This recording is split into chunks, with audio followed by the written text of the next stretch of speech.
أعوذ بالله من الشيطان الرجيم. بسم الله الرحمن الرحيم.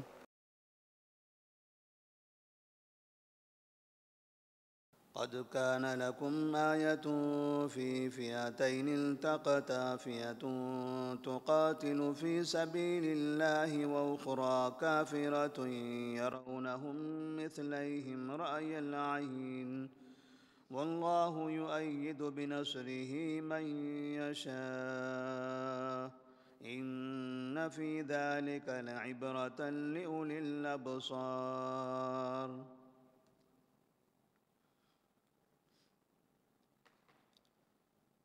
سورہ آل عمران آیت نمبر 13۔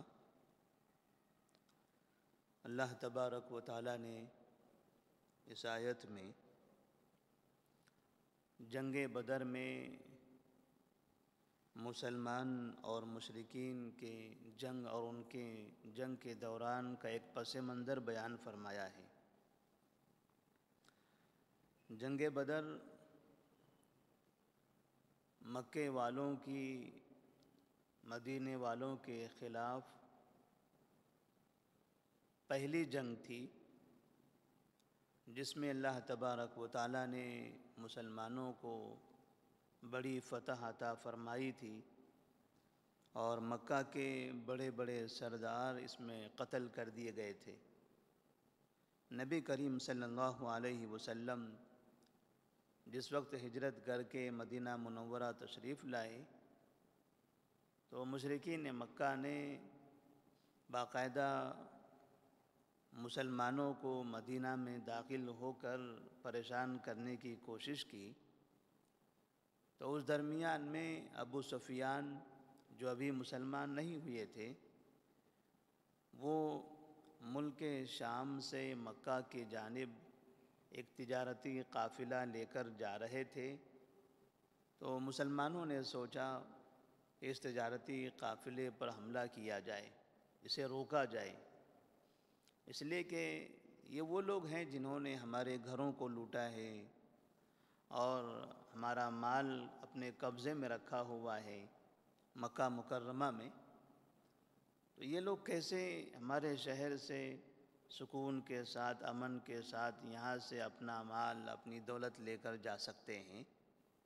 ضرور ان کا مواخذہ کرنا چاہیے۔ تو نبی کریم صلی اللہ علیہ وسلم صحابہ کی ایک جماعت لے کر پہنچے تھے ابو سفیان کے قافلے کا پیچھا کرنے کے لیے، لیکن پکڑ نہیں سکے۔ وہ قافلے کو علم ہوا کہ مدینے والے ہمارا پیچھا کر رہے ہیں، تو اس قافلے نے تیزی کے ساتھ مکے کی طرف روانگی کی اور مکہ پہنچ گیا۔ وہ قافلہ جب مکہ پہنچا ہے تو مکہ میں جانے کے بعد مشرکین مکہ نے مدینے والوں کا انتقام لینا چاہا کہ انہوں نے ہمارے قافلے کا پیچھا کیا ہے، لہذا ہم مدینے والوں کو اب نہیں چھوڑیں گے۔ تو اس طرح سے تقریباً 1000 کی فوج لے کر مکہ والے مدینہ کی طرف چل پڑے۔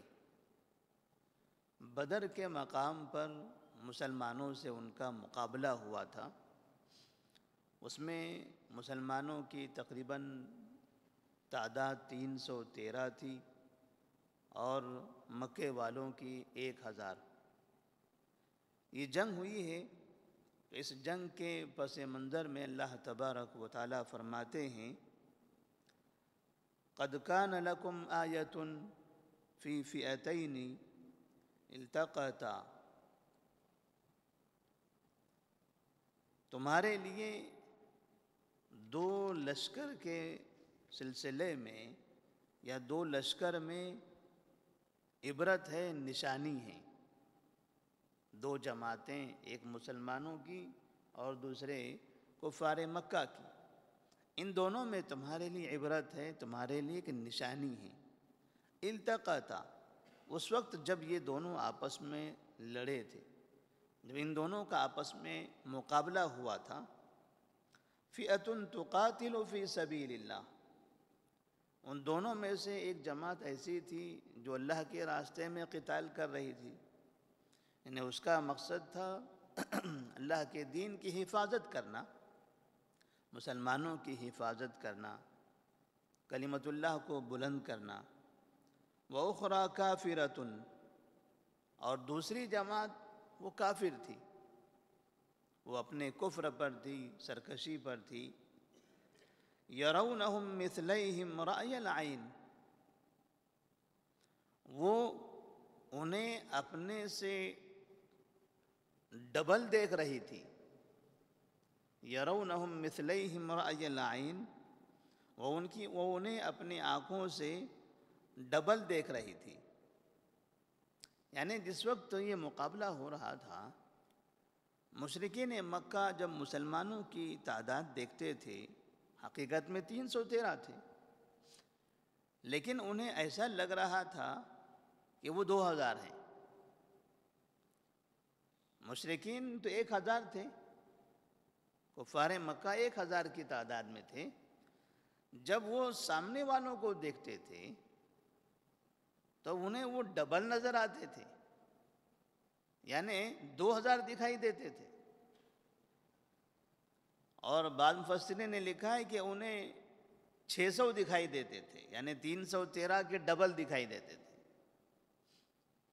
اس کا نتیجہ یہ ہو رہا تھا کہ جب انہوں نے دیکھا ان کو کہ وہ ایک بڑی تعداد میں ہیں، اگر 1000 کے مقابلے میں 2000 دکھائی دیے تو اس سے کفار مکہ کے دلوں میں رعب پیدا ہو گیا کہ ہم تو کم ہیں، وہ لوگ تو بہت زیادہ ہیں۔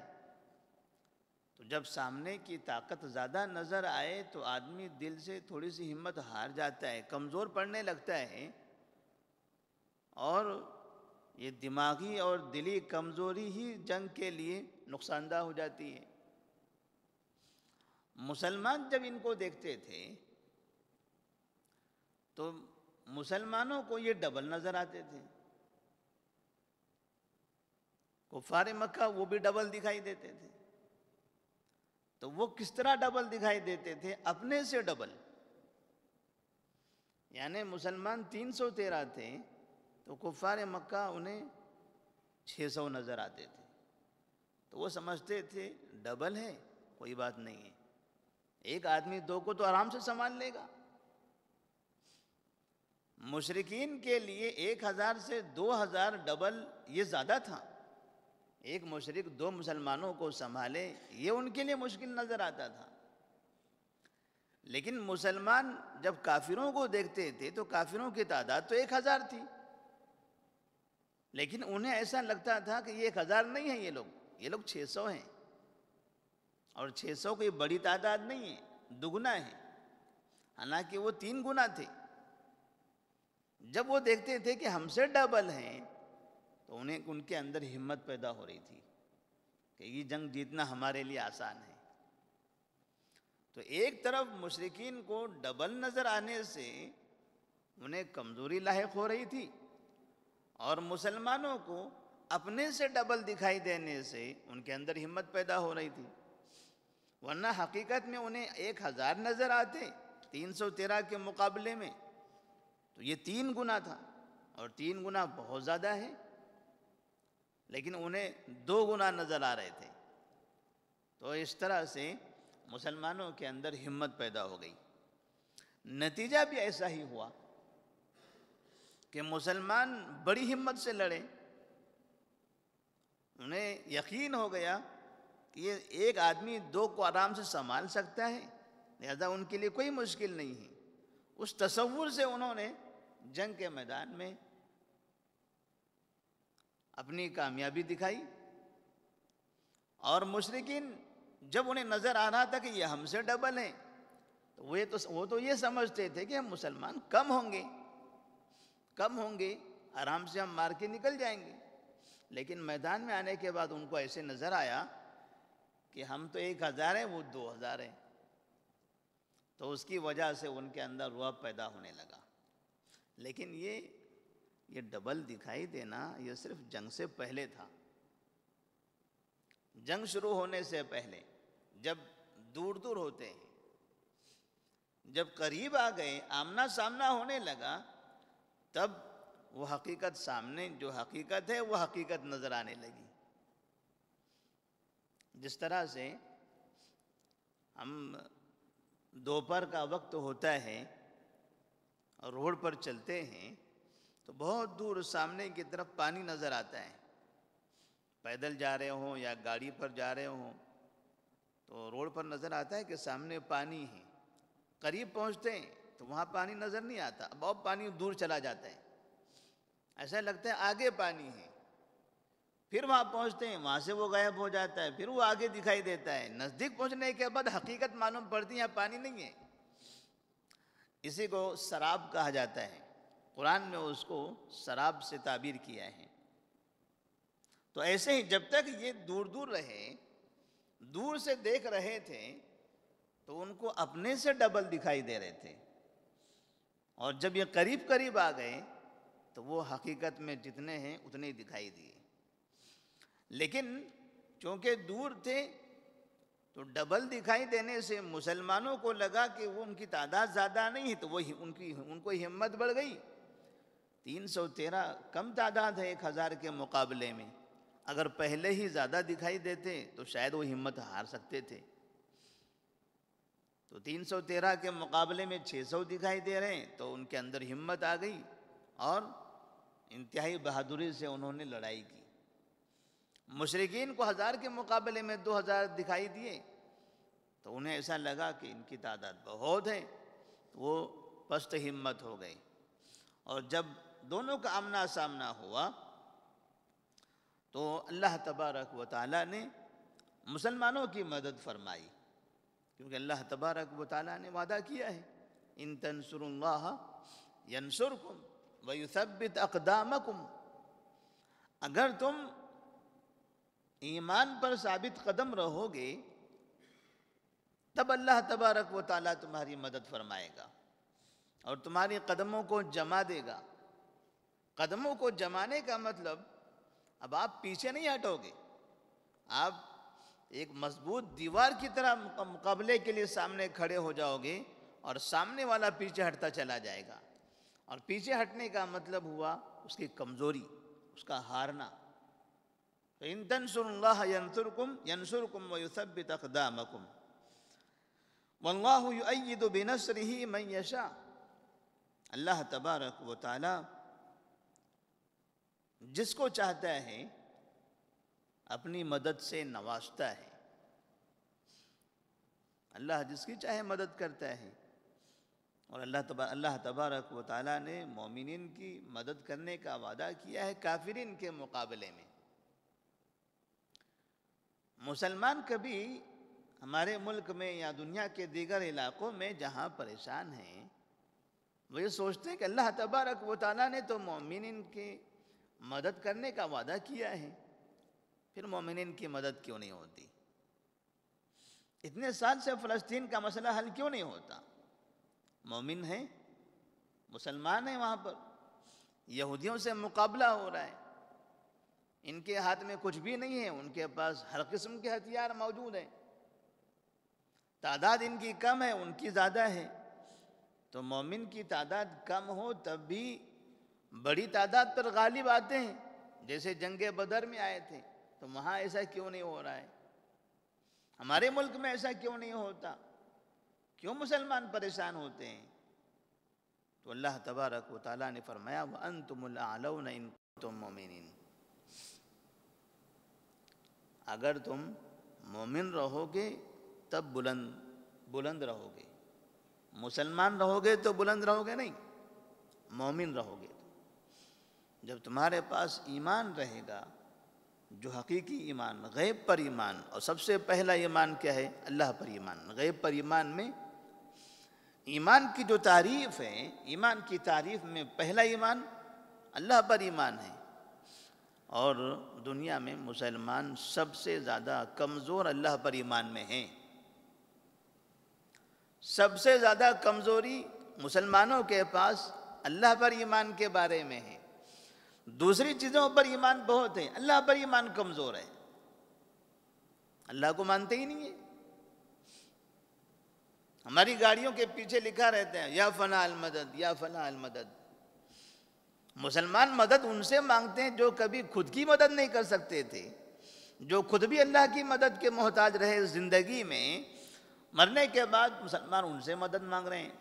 کاروں کے پیچھے، آٹو کے پیچھے، لاریوں کے پیچھے، بسوں کے پیچھے، گھروں پر، سب جگہ مسلمان کسی اور سے مدد مانگ رہے ہیں، اور پھر سوچتے ہیں کہ اللہ ہماری مدد کیوں نہیں کرتا؟ آپ مانگتے ہو اس سے ہو اور کہہ رہے ہو یہ ہماری مدد کیوں نہیں کر رہا ہے؟ جو مدد کرنا چاہتا ہے اسے تو مانگتے ہی نہیں ہو، ان کے بارے میں تصور ہی نہیں کہ یہ یہی مدد کرنے والا ہے، تصور کسی دوسرے کی مدد کا ہے۔ اللہ تبارک و تعالیٰ کے بارے میں مسلمان اس عقیدے میں بہت کمزور ہیں کہ اللہ تبارک و تعالیٰ ہر چیز پر قادر ہیں، بلکہ دوسروں کے بارے میں عقیدہ رکھتے ہیں کہ دوسرے فنا اور فنا ہر چیز پر قادر ہیں، روزی دینے والے، اولاد دینے والے، مدد کرنے والے۔ حتیٰ کہ ہمارے مسلم رہنما اور رہبران کی تصویریں آپ دیکھیے، جب بھی ہندوستان میں کسی بھی جگہ پر یہ کامیاب ہو کر آتے ہیں تو کامیابی کا صحرا کس کے سر باندھتے ہیں؟ درگاہوں کے سر۔ کامیاب ہوتے ہی پھولوں کا ہار لے کر، چادریں لے کر سیدھے درگاہ پر جاتے ہیں۔ کبھی آپ نے دیکھا ہے مسلم لیڈران کو کامیاب ہونے کے بعد مسجد میں آ کر 2 رکعت نماز پڑھتے ہوئے؟ ہمارے اردو اخبارات، ہمارے اردو چینلز یہ ساری چیزیں دکھاتے رہتے ہیں کہ فلاں اپنے محلے میں، فلاں اپنے شہر میں، فلاں اپنے علاقے میں کامیاب ہوا مسلمان، اور وہ اجمیر کی درگاہ پر جا کر چادر چڑھا کر آ گیا۔ کامیاب ہونے پر عمرہ کر کے آیا، یہ نہیں ہے۔ کامیاب ہونے کے بعد اپنے ساتھیوں کو لے کر مسجد میں گیا، 2 رکعت شکرانے کی نمازیں پڑھا، ایسا کبھی ہم نہیں سنتے۔ اپنے محلے کی درگاہ، شہر کی درگاہوں کا سیر کرتے ہیں۔ اس کا مطلب کامیاب مجھے یہ اس نے کیا ہے، یہ قبر والے نے مجھے کامیاب کیا، اللہ نے مجھے کامیاب نہیں کیا۔ تو کامیاب ہونے پر بھی ناشکری اس طرح سے اللہ کامیاب کرے اور دوسروں کے سر پر صحرا باندھ دے، وہ تو ایسے ہی ہے جیسے مشرکین مکہ، اللہ تعالیٰ نے ان کے بارے میں فرمایا فَإِذَا رَكِبُوا فِي الْفُلْكِ دَعَوُا اللَّهَ مُخْلِصِينَ لَهُ الدِّينَ فَلَمَّا نَجَّاهُمْ إِلَى الْبَرِّ إِذَا هُمْ يُشْرِكُونَ۔ جب وہ کشتی میں سوار ہوتے تھے مشرکین، نبی کے زمانے میں یا اس سے پہلے کے جو کفار تھے، ان کا حال اس طرح سے تھا کہ جب وہ کشتی میں سوار ہوتے اور سمندر میں کہیں کشتی ڈگمگانے لگتی، انہیں ایسا لگتا کہ اب یہ کشتی ڈوب جائے گی، تیز ہوا چل رہی ہے، آندھی ہے، طوفان آ گیا ہے، تو اب وہاں پانی میں بچانے والا کون ہے؟ کون سا دیوتا، کون سا بھگوان آنے والا ہے؟ تو وہاں بالکل دل کے ساتھ، یقین کے ساتھ دعوا اللہ مخلصین لہ الدین، اللہ تبارک و تعالیٰ کو پکارتے تھے۔ ایسی پریشانی میں وہ اللہ کو پکارتے تھے، اس یقین کے ساتھ کہ حقیقت میں مدد کرنے والا اللہ ہی ہے۔ فَلَمَّا نَجَّاهُمْ إِلَى الْبَرِّ إِذَا هُمْ يُشْرِكُونَ، اور جیسے ہی یہ کشتی باہر نکل جاتی تھی، ساحل پر پہنچ جاتی، اب وہاں ڈوبنے کا کیا خطرہ ہے؟ ساحل پر آ گئے تو وہاں شرک کرنے لگتے تھے۔ جہاں پریشانی آتی تھی وہاں اللہ کو پکارتے تھے، اور جہاں پریشانی سے نجات مل جاتی تھی وہاں دوسروں کو پکارتے تھے۔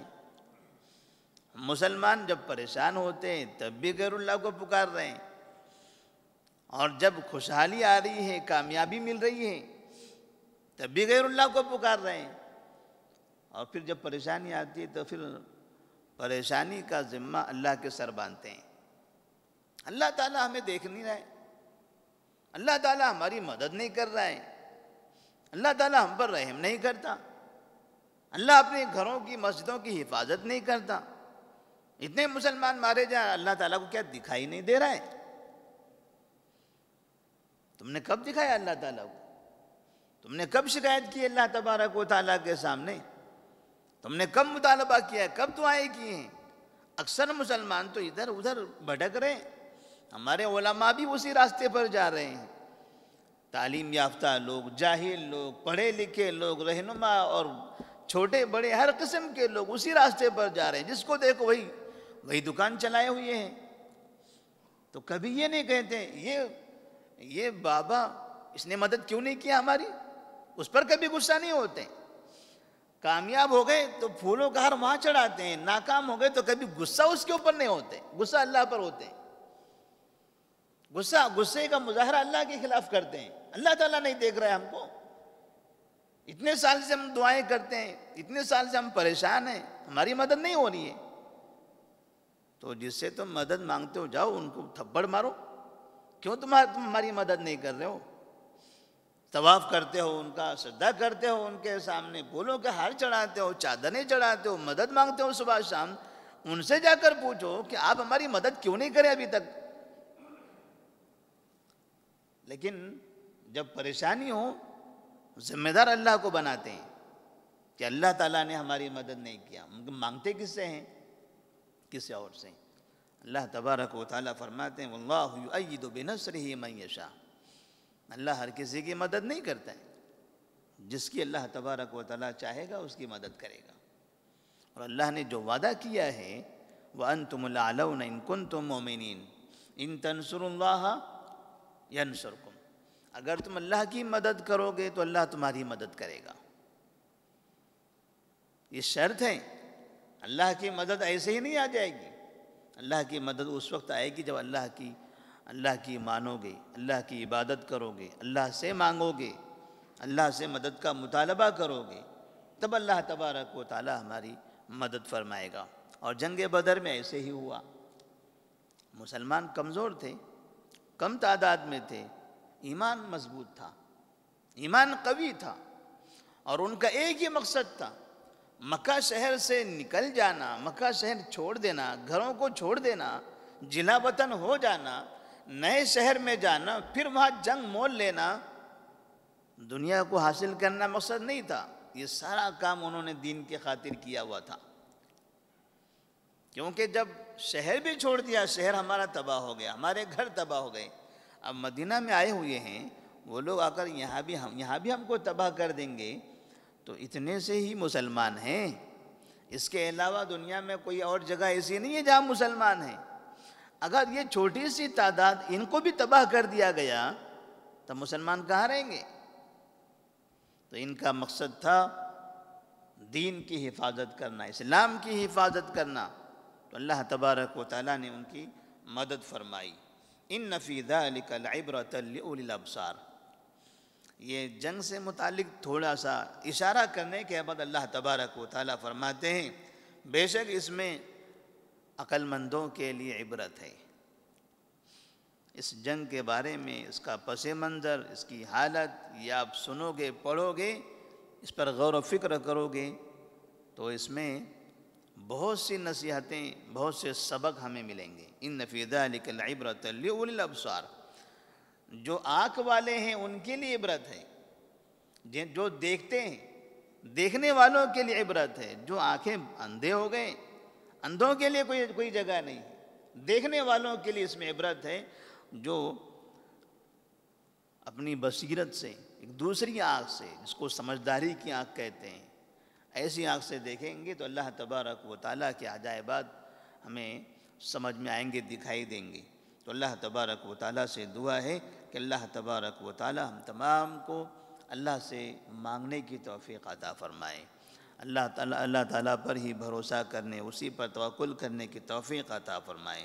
اللہ تبارک و تعالیٰ ہمارے ایمان کی حفاظت فرمائے، ہمیں شرک سے، غیر اللہ کے سامنے ہاتھ پھیلانے سے، ان کے سامنے سجدہ کرنے سے، اور ہر اس کام سے جس سے اللہ تبارک و تعالیٰ ناراض ہو، نبی کریم صلی اللہ علیہ وسلم نے جس سے منع فرمایا ہے، ان تمام کاموں سے ہم سب کی حفاظت فرمائے۔